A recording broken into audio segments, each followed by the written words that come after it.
Buona domenica e bentrovati all'appuntamento serale con l'informazione su Telefriuli. Con l'entrata in vigore dell'obbligatorietà dei Green Pass si fanno sentire anche in Friuli Venezia Giulia gli effetti del provvedimento del governo. In pochi giorni sono addirittura quadruplicate le richieste di vaccinazioni per la fascia d'età 50-59 anni. Sentiamo.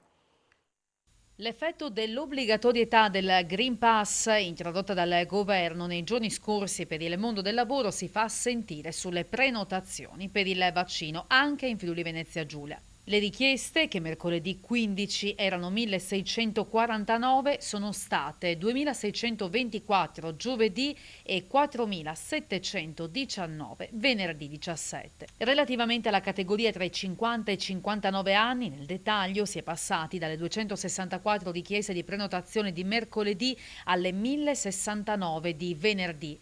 Molto marcata anche la crescita nella fascia tra i 40 e i 49 anni. Le 301 richieste del 15 settembre sono diventate 1181 il 17.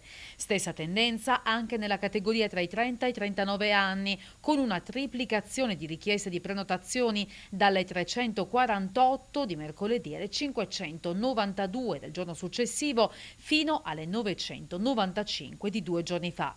Aumento significativo rilevato anche nelle classi 20-29 e 60-69, nel primo caso da 282 a 760, nel secondo da 125 a 320 richieste. Sono sempre in crescita le prenotazioni tra gli under 20, da 238 a 282, mentre vanno in controtendenza gli over 80, dove le richieste sono scese dalle 29 di mercoledì alle 26 di venerdì. La situazione contagi: oggi in Friuli Venezia Giulia su 2.400 tamponi molecolari sono stati rilevati 74 nuovi contagi con una percentuale di positività del 3,08%. Sono inoltre 5.092 i test rapidi antigenici realizzati, dai quali sono stati rilevati 10 casi. Nella giornata odierna non si registrano decessi, sono 11 le persone ricoverate in terapia intensiva, mentre i pazienti in altri reparti ammontano a 45. Le persone in isolamento scendono a 1.267. Per quanto riguarda il sistema sanitario regionale, è stata rilevata la positività di un operatore sociosanitario dell'azienda sanitaria universitaria Friuli Centrale. Stessa cosa per le residenze per anziani. Sindacati di nuovo all'attacco di Asfo, impreparati a una quarta ondata, dicono, ma la direzione ribatte: nessuna emergenza, va avanti il programma delle assunzioni. Vediamo.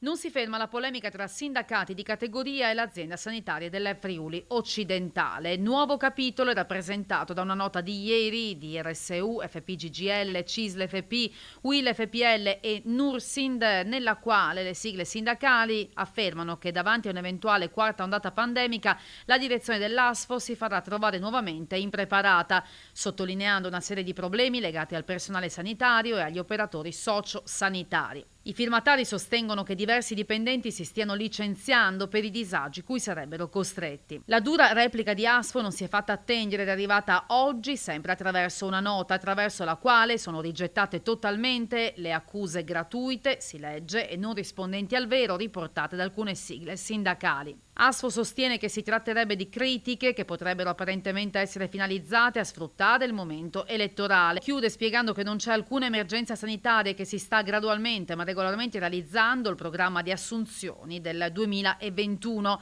e si riserva, in caso di nuove false informazioni veicolate formalmente alla cittadinanza, ogni debita azione risarcitoria a tutela della propria immagine.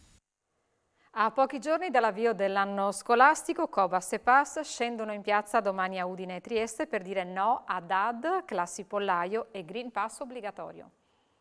L'anno scolastico non è cominciato bene. Orari provvisori, tempo scuola incompleto, cattedre vacanti, ATA insufficienti. È la denuncia di Cobas e Priorità alla Scuola, che insieme indicano per domani sit-in e presidi in varie città, in regione Trieste, in piazza Unità alle 17:30, Udine in piazza San Giacomo alle 18. Sono bastati pochi giorni di scuola, scrivono dal movimento PAS, per constatare in varie città d'Italia che la didattica a distanza è entrata nelle attività disciplinari senza alcun preavviso alle scuole superiori. La protesta è anche contro le classi pollaio e la richiesta dunque di ridurre il numero degli alunni per classe a un massimo di 20, 15 in presenza di alunni diversamente abili. Tra le richieste anche l'assunzione di tutti i docenti con 3 anni di servizio e degli ATA con 2, investimenti massicci nell'edilizia scolastica e nel trasporto pubblico con interventi sia immediati che di lungo periodo per garantire effettivamente la scuola in presenza e in sicurezza e infine il rinnovo del contratto nazionale scaduto da 3 anni e un ruolo unico per i docenti di ogni ordine di scuola. C'è poi la questione vaccini, Cobas e Pass, dicono sì alla campagna di vaccinazione volontaria e no al Green Pass a scuola con sanzioni che definiscono incostituzionali e chiedono tamponi salivari gratuiti e con efficacia settimanale per chi non può o non vuole vaccinarsi e presidi sanitari nelle scuole per valutare l'andamento della pandemia e tutelare la salute di lavoratori e studenti. Il leader della Lega, Matteo Salvini, ha fatto tappa oggi a Pordenone, dove è stata inaugurata la nuova sede del partito, e a Cordenons per il sostegno ai candidati del centrodestra alle comunali. Ad accompagnarlo il presidente della regione Fedriga, l'eurodeputato Dreosto e tanti amministratori locali. Presenti alcune centinaia di persone a sostenerlo, ma c'è anche chi ha tentato di tirargli un uovo. Salvini ha parlato di Green Pass, taglio delle tasse, dei rapporti complicati con PD e 5 Stelle e ha detto un netto no a legge Fornero e reddito di cittadinanza. Vediamo.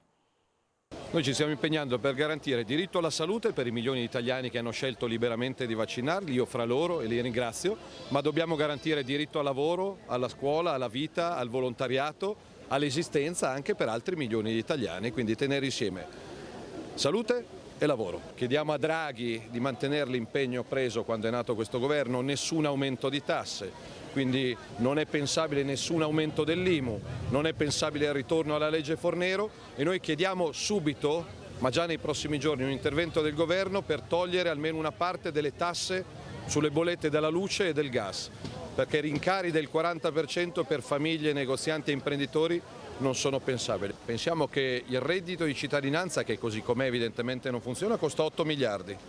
Tagliare l'IVA dalle bollette della luce e del gas costerebbe 5 miliardi. Quindi la nostra intenzione è lasciare il reddito a coloro che non possono lavorare. Il problema è che di questi 8 miliardi la maggior parte finisce a gente che non vuole lavorare. La priorità di Letta, che vive su Marte, io ho letto che per lui è il momento di approvare lo Ius Soli, il DDL Zan, di cambiare la legge elettorale e di legalizzare le droghe. Per me uno che la pensa così veramente vive su un altro pianeta. Per noi le priorità sono il lavoro, scuola e pensioni. Dal 15 ottobre il Green Pass obbligatorio per tutti i lavoratori, una concessione che avete fatto, eravate forse su altre posizioni inizialmente? No, una concessione, poi sarà la storia a giudicare se sono stati i provvedimenti giusti o meno. Intanto il 95% dei letti di terapia intensiva è vuoto, grazie al lavoro dei medici, degli infermieri e ai sacrifici degli italiani. È chiaro che se uno si guarda in giro per l'Europa, il dibattito sul Green Pass è italiano, ma non c'è a Londra, non c'è a Berlino, non c'è a Bruxelles, non c'è a Stoccolma. Oggi è in corso un rave party a Milano, cioè nella mia Milano, mentre c'è il dibattito in Italia sul Green Pass obbligatorio per andare in fabbrica, le discoteche chiuse, gli stadi vuoti a metà, e ci sono rave party in Italia, droga, alcol, casini. Mi domando se chi è attualmente al Ministero dell'Interno ha voglia, tempo e capacità di fare il suo lavoro, oppure se non dovrebbe lasciare spazio ad altri. Il cambiamento in Friuli Venezia Giulia è stato possibile perché c'è stato un segretario della Lega, prima forza politica in Italia, Matteo Salvini, che ci ha creduto, perché quando è iniziata questa avventura voi sapete bene che non dovevo essere io il candidato, non doveva essere della Lega il candidato del Friuli Venezia Giulia. Lo ha rivelato il presidente del Friuli, Massimiliano Fedriga, a Pordenone in un comizio elettorale poco prima di cedere la parola a Matteo Salvini, riferendosi a quanto accaduto nel 2018. Salvini ha fatto una scelta per valorizzare i territori perché è sempre stato vicino alla nostra gente e alla nostra terra e ha rinunciato a una casella fondamentale per la Lega per il Friuli Venezia Giulia, quindi io personalmente gli sarò sempre grato. Si sono chiusi oggi i festeggiamenti per i 60 anni della pattuglia acrobatica nazionale. Vediamo il servizio. Secondo e ultimo giorno di festeggiamenti oggi alla base di Rivolto per i 60 anni della pattuglia acrobatica tricolore. Riflettori ancora sul Friuli, che ieri ha ospitato le massime autorità dello Stato con il Presidente della Repubblica Sergio Mattarella in testa. E come ieri grande affluenza di pubblico per quello che è stato l'abbraccio delle frecce tricolori a tutto il paese. Tanti appassionati arrivati da tutta Italia e anche dall'estero per un appuntamento che era fissato in calendario un anno fa e che è stato rimandato a causa del Covid. Oltre 8.500 persone si sono ritrovate anche oggi a Rivolto, dove la pattuglia acrobatica nazionale si addestra dalla sua nascita nel 1960. Spettacolari ed emozionanti come sempre le acrobazie e i disegni tracciati in cielo dagli aerei della PAN, capaci di tenere tutti con il naso all'insù e il fiato sospeso. Prima di loro le esibizioni delle formazioni Legend e delle pattuglie acrobatiche di Polonia, Svizzera, Spagna e Finlandia.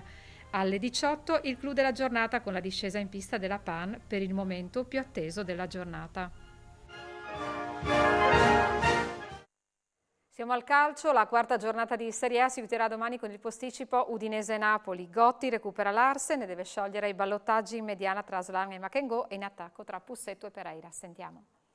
Io credo che noi dobbiamo avere le consapevolezze delle qualità che ci hanno permesso di avere 7 punti in queste partite, sì, e però dobbiamo affrontare il Napoli con quel tipo di voglia, di cattiveria sportiva, come se ne avessimo 0 di punti. Questo è il passaggio chiave. In particolare per quanto riguarda la partita di domani, corsa. Dobbiamo correre, dobbiamo essere molto aggressivi e soprattutto non dobbiamo aver paura di giocare. Avevo visto Osimhen prima che venisse al Napoli, l'avevo visto sia con il Lille sia con la nazionale nigeriana, un giocatore che ho reputato subito essere un ottimo acquisto per il Napoli e anche per la Serie A, devo dire. L'anno scorso un infortunio l'ha limitato e l'ha tenuto fuori a lungo e adesso sta facendo vedere appieno le sue qualità. Il telegiornale finisce qui, ma rimanete con noi perché adesso c'è Sport FVG con tutti i risultati dei dilettanti. Buona serata.